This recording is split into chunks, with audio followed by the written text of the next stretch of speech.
সর্বভারতীয় বাম ছাত্র সংগঠন এআইএসএফ এর যুবনেতা তথা আন্তর্জাতিক ক্রীড়াবিদ স্বর্ণপদক জয়ী বিহারের কাউসার রেহানকে করিমগঞ্জ জেলা এআইএসএফ এর পক্ষ থেকে জেলা শিক্ষক ভবনে এক অনুষ্ঠানের মাধ্যমে সংবর্ধনা প্রদান করা হয়।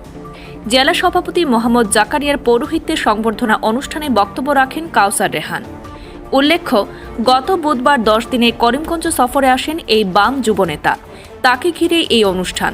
তিনি বিহারের বেগুসরাইয়ের বাম ছাত্র সংগঠন এআইএসএফ এর সহসভাপতি এবং সর্বভারতীয় এআইএসএফ এর সদস্য। তিনি করিমগঞ্জের বাম ছাত্র সংগঠন এআইএসএফ সক্রিয়ভাবে রয়েছে বলে জেলা কমিটির ভূয়সী প্রশংসা করেন। क्रांतिकारी कॉमरेड हमारे साथ इस प्रोग्राम को ऑर्गेनाइज करने वाले जिला सचिव साथी अबू कासिम, एआईएसएफ जिला अध्यक्ष कॉमरेड जकरिया और स्टेज पे पुराने और जो नए साथी और जो ऑल इंडिया स्टूडेंट फेडरेशन का झंडा और इसके संघर्ष को अपने दामन के साथ थामने वाले तमाम साथियों को मेरा क्रांतिकारी लाल सलाम। साथियों, हम आपसे रूबरू और आपके बीच आपकी बात को सुनने के लिए आए हैं। हमारा भी जगह वही है जहां आप हैं, हम भी उसी कतार में हैं जिस कतार में आप हैं। हमारा कोई ऐसा जगह नहीं है जहां हम संघर्ष की बुनियाद अलग तरीके से रखे हुए हैं।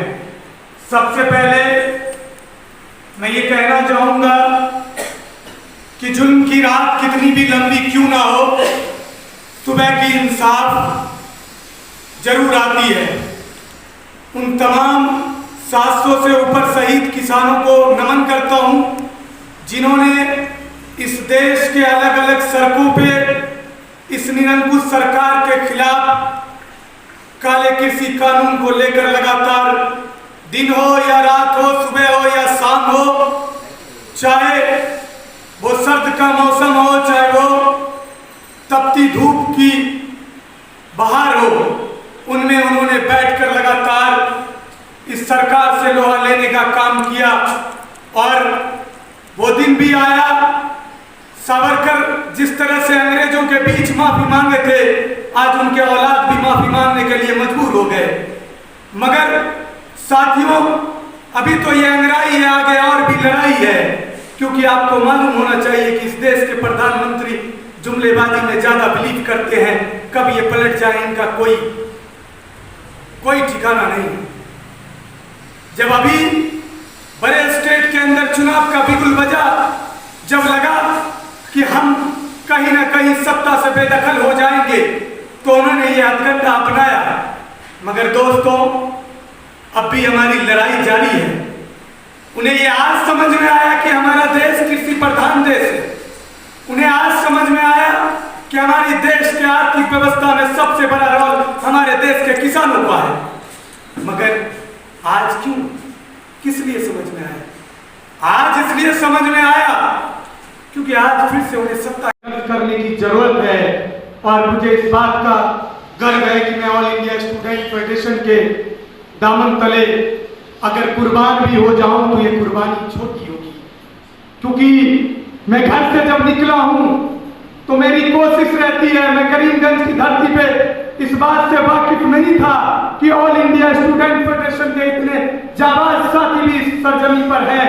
मुझे इस बात का फख्र महसूस हो रहा है कि आप जैसे जाबाज साथी के बीच में आज मैं रूबरू हो रहा हूं। मुझे इस बात का भी गर्व है कि मैं यहाँ से सुनहरी यादों पर लेकर जाऊंगा, और जहां ऑल इंडिया स्टूडेंट फेडरेशन अब भी कहीं न कहीं गुमनामी में है, मैं जरूर ये किस्सा सुनाऊंगा कि करीमगंज की धरती पर भी जाबाज साथियों का साथ मिला देश बदलने के लिए, समाज बदलने के लिए। मैं तो स्पोर्ट्स से इस धरती पे आना हुआ मुझे, लेकिन मैं ढूंढते हमारे कुछ साथियों को मैंने ढूंढा। जब मुझे पता चला कि हमारे साथ इतने मजबूत क्रांतिकारी साथी हैं, तो मुझे इतनी खुशी मिली कि मैं उस खुशी के लिए कोई अल्फाज आपके सामने बयां नहीं कर सकता हूं।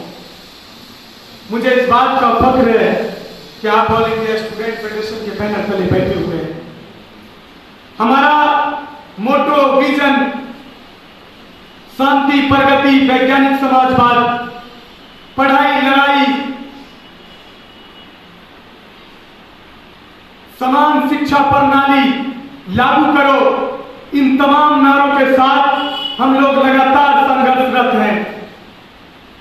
आपको बताना चाहेंगे कि अभी कुछ समय पहले नई शिक्षा नीति लागू हुई है देश के अंदर। मुझे इस बात का अफसोस है कि ऐसे बहुत शिक्षाविद और ऐसे बहुत हमारे छात्र छात्राएं आप भी इस बात से अनजान है कि नया शिक्षा नीति क्या है। आपको इस बात का सुनकर बहुत आश्चर्य होगा कि नई शिक्षा नीति में आडंबर की एक नीति को लागू किया गया है, जिसमें मरे हुए आदमी को जिंदा करने के लिए झाड़ फूक की नीति की गई है। कहां गई है हमारी शिक्षा नीति? ये इसलिए की जा रही है कि जब आप पढ़ेंगे नहीं, आप सवाल नहीं करेंगे सरकार से। आपको जो आपका सबसे मौजूदा हथियार है वो आपका शिक्षा और कलम है, जिसके दम पर आप इस निरंकुश सरकार से लोहा ले सकते हैं। मगर वो क्या कर रहे हैं? शिक्षा को वंचित करने के लिए अलग अलग तरीके की शिक्षा नीति के अंदर। করিমগঞ্জ থেকে আজহার উদ্দিনের প্রতিবেদন, তরঙ্গ টিভি বাংলা।